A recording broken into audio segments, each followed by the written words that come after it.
Hi friends, இந்த வீடியோவில் நம்ம எதை பற்றி பார்க்க போகிறோம்னா, வரப்போகிற 2026 தேர்தலில் வாக்களிக்கக்கூடிய அனைத்து வாக்காளர்களும் இந்த தகவல் கட்டாயம் தெரிஞ்சுக்கோங்க. அதாவது ஏற்கனவே தமிழ்நாடு தலைமை தேர்தல் ஆணையம் நடத்திய அந்த ஸ்பெஷல் இன்டென்சிவ் ரிவிஷன் பார்த்திங்கன்னா நடந்து முடிஞ்சிருச்சு. அதுக்கான வரைவு வாக்காளர் பட்டியலும் வெளியிட்டிருந்தாங்க. அண்ட் அது கூடவே முக்கியமான ஒரு ஷெட்யூலும் ரிவைஸ் பண்ணப்பட்ட ஷெட்யூலும் நம்மளுக்கு ஷேர் பண்ணியிருந்தாங்க. இது என்ன அப்படின்னு பார்த்தீங்கன்னா, இங்கே பாருங்கள், disposal of claims and objections. அதுக்கான டேட் 19/12/2025 18/1/2026 வரைக்கும் கொடுத்துருக்காங்க. ஸோ இன்றைக்கி தேதி 14/1/2026, இன்னும் 4 நாள் தான் இருக்குது. இது எதுக்கான டேட் அப்படின்னு பார்த்தீங்கன்னா, இன்கேஸ் உங்களுடைய பெயர் வரைவு வாக்காளர் பட்டியலில் இல்லை அப்படின்னா அது கிளைம் பண்ணுறதுக்காகவும் அல்லது அப்ஜெக்ஷன் பண்ணுறதுக்காகவும் இதுக்கு இந்த டேட் கொடுத்துருக்காங்க. வரைவு வாக்காளர் பட்டியலில் பேர் இல்லை அப்படிங்கிறவங்க ஓட்டு போட முடியாது. பட் நீங்கள் மேல்முறையீடு பண்ணி உங்களுடைய பெயரை அந்த வாக்காளர் பட்டியலில் வர வைக்கலாம். அதுக்கான ஃபைனல் ஓட்டர் லிஸ்ட் எப்போ வெளியிடுவாங்கன்னா 17/2/2026 அன்றைக்கி வெளியிடுறாங்க. ஸோ அந்த ஓட்டர்ஸ் லிஸ்ட்டில் உங்களுடைய பெயர் இடம்பெறும், இன்கேஸ் உங்களுடைய பெயர் வரை வாக்காளர் பட்டியலில் இல்லை அப்படின்னா. ஸோ அதுக்கான கால அவகாசம் கடைசி தேதி தான் அந்த 18/1/2026, 4 நாள் தான் இருக்குது. ஸோ ஃபஸ்ட்டு நீங்கள் என்ன பண்ணணுன்னா, உங்களுடைய பெயர் வாக்காளர் பட்டியலில் இருக்கா அப்படிங்கிறத செக் பண்ணி தெரிஞ்சுக்கோங்க. ஸோ இதை செக் பண்ணுறதுக்கு ஜஸ்ட் இந்த வெப்சைட்டினுடைய ஹோம் பேஜ்லேயே சர்வீசஸ் அப்படின்ட்டு இருக்கும். அதில் போய்ட்டு search your name in electoral roll அப்படிங்கிற இந்த ஆப்ஷன் நீங்கள் கிளிக் பண்ணிங்கன்னா நெக்ஸ்ட் இந்த மாதிரி ஒரு பேஜ் ஓப்பன் ஆகும். இதில் போய்ட்டு ஜஸ்ட் உங்களுடைய ஓட்டர் ஐடி கார்டு நம்பரு, அப்புறம் ஒரு கேப்சா கோடு கொடுத்துருப்பாங்க. அந்த கேப்சா கோடை கரெக்டாக டைப் பண்ணிக்கோங்க.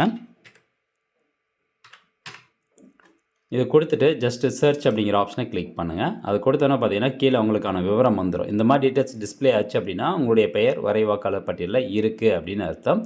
ஸோ இதில் உங்களுக்கு டிஸ்பிளே ஆகுது. அதே மாதிரி அந்த ஒவ்வொரு பூத் வாரியாக நம்மளுக்கு வாக்காளர் பட்டியல் வெளியிட்டிருக்காங்க இல்லையா? ஸோ அதில் போயிட்டு இதில் கொடுத்துருக்க டீட்டெயில்ஸும் அந்த வாக்காளர் பட்டியலில் உங்களுடைய பெயர் இருக்கா அப்படிங்கிறத கிராஸ் செக் பண்ணி வச்சுக்கோங்க. அதுவும் நல்லது.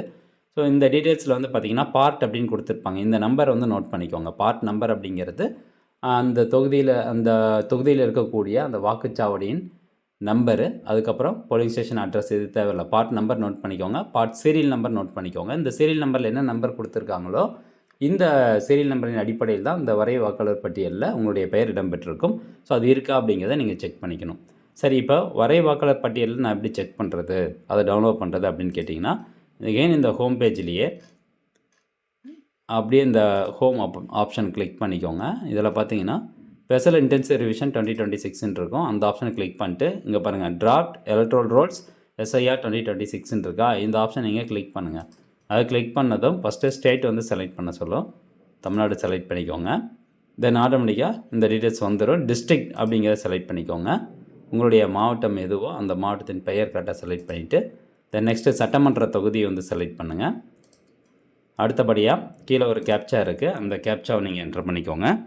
இது கொடுத்துட்டு கீழே பாருங்கள், பார்ட் நம்பர் கொடுத்துருக்காங்க இல்லையா? ஸோ இதில் தான் நான் அந்த ஏற்கனவே அந்த டீட்டெயில்ஸ் செக் பண்ணோம்ல, நம்மளுடைய பெயர் வரை வாக்காளர் பட்டியலில் இருக்கான்ட்டு அந்த பார்ட் நம்பர் நோட் பண்ணி வச்சுருப்பீங்க. ஜஸ்ட் அந்த பார்ட் நம்பர் மட்டும் நீங்கள் டைப் பண்ணுங்கள். டைப் பண்ணோன்னா உங்களுக்கு அந்த பார்ட் நம்பருடைய டீட்டெயில்ஸ் வந்துடும். இந்த பாக்ஸை செலக்ட் பண்ணி விட்டுட்டு டவுன்லோட் செலக்டட் PDFs அப்படிங்கிறத கொடுத்தீங்கன்னா ஆட்டோமேட்டிக்காக உங்களுக்கு இந்த மாதிரியான ஒரு வாக்காளர் பட்டியல் வந்துடும், வரை வாக்காளர் பட்டியல் வந்துடும். ஸோ இதில் போயிட்டு உங்களுக்கான சீரியல் நம்பர் எதுவோ அந்த சீரியல் நம்பரை கிராஸ் செக் பண்ணிக்கோங்க. ஸோ இந்த லிஸ்ட்டில் சீரியல் நம்பர் குட்டியாக ஒரு பாக்ஸில் சீரியல் நம்பர் கொடுத்துருப்பாங்க. இன்கேஸ் 300ன்னு இருக்குன்னா 300ல் கரெக்டாக அந்த சீரியல் நம்பர் 300ல் உங்களுடைய பேர் இருக்கா அப்படிங்கிறத கிராஸ் செக் பண்ணிக்கோங்க. இன்னொரு ஈஸியான மெத்தட் இருக்குது. அதாவது SMS மூலமாக உங்களுடைய பெயர் வரைவு வாக்காளர் பட்டியலில் இருக்கா அப்படிங்கிறத செக் பண்ணிக்கலாம். ஜஸ்ட்டு உங்கள் மொபைலில் SMS ஓப்பன் பண்ணிக்கோங்க. எந்த மொபைல் நம்பர்லேருந்து வேணாலும் SMS அனுப்பலாம். அதே மாதிரி ஒரே மொபைல் நம்பர்லேருந்து எத்தனை பேரினுடைய ஓட்டர் ஐடி கார்டு டீட்டெயில்ஸும் நீங்கள் செக் பண்ணி பார்க்கலாம் அவங்களுடைய பேர் இருக்கா அப்படின்ட்டு. ஜஸ்ட்டு SMSல் 1950 அப்படிங்கிற நம்பருக்கு இந்த மாதிரி ஒரு SMS அனுப்புங்க. ECI அப்படின்னு டைப் பண்ணிட்டு ஒரு ஸ்பேஸ் விட்டு உங்களுடைய voter ID card number 10 digit voter ID card நம்பரை டைப் பண்ணிட்டு சென்டு கொடுத்துட்டிங்கன்னா போதும். வித்தின் ஒரு 5 செகண்ட்ஸ்லேயே உங்களுக்கு இந்த மாதிரி ஒரு மெசேஜ் ரிப்ளை வந்துடும். அதாவது உங்களுடைய பெயர், சீரியல் நம்பர், பார்ட் நம்பர், ஏசின்னா சட்டமன்ற தொகுதியின் நம்பர், இதெல்லாம் கொடுத்து அந்த விவரங்கள் கொடுத்துருப்பாங்க. இந்த மாதிரி வந்துச்சுன்னா உங்களுடைய பெயர் வரைவு வாக்காளர் பட்டியலில் இருக்குது அப்படின்னு அர்த்தம். சப்போஸ் உங்களுக்கு இந்த மாதிரி வராமல் கான்டாக்ட் யுவர் BLO அப்படின்னு வந்துச்சு அப்படின்னா உங்களுடைய பெயர் வாக்காளர் பட்டியலில் இல்லை அப்படின்னு அர்த்தம். ஸோ இந்த மாதிரி இல்லை அப்படின்னு வந்துருச்சுன்னா நீங்கள் அடுத்த ஸ்டெப்பு அந்த பூத் லெவல் ஆஃபீஸரை கான்டாக்ட் பண்ணணும். ஸோ ஒவ்வொரு பூத்துக்கும் ஒரு பூத் லெவல் ஆஃபீஸர் இருப்பாங்க, அல்லது பூத் லெவல் ஏஜென்ட் கான்டாக்ட் பண்ணுங்கள். கண்டிப்பாக உங்களுக்கு அவங்க ஹெல்ப் பண்ணி கொடுத்து உங்களுடைய பெயரை அது ஃபைனல் ஓட்டர்ஸ் லிஸ்ட்டில் வர வச்சுருவாங்க. இதுக்கு நீங்கள் ஃபார்ம் 6 அல்லது ஃபார்ம் 8 வந்து சப்மிட் பண்ணுற மாதிரி இருக்கும். ஸோ பிஎல்ஓ ஆஃபீஸர்னுடைய கான்டாக்ட் நம்பர்லாம் எப்படி எடுக்குதுன்னு ஏற்கனவே நம்ம சேனலில் வீடியோ இருக்குது. அந்த வீடியோக்கான லிங்க் டிஸ்கிரிப்ஷனில் இருக்குது. தேவைப்படுறவங்க கிளிக் பண்ணி பார்த்து கான்டாக்ட் பண்ணிக்கோங்க.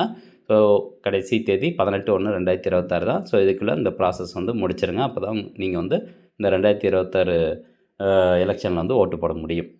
ஓகே ஃப்ரெண்ட்ஸ், இந்த தகவல் கண்டிப்பாக உங்களுக்கு பயனுள்ளதாக இருக்கும் அப்படின்னு நினைக்கிறேன். மீண்டும் அடுத்த ஒரு நல்ல பதிவில் சந்திக்கலாம். நன்றி, வணக்கம்.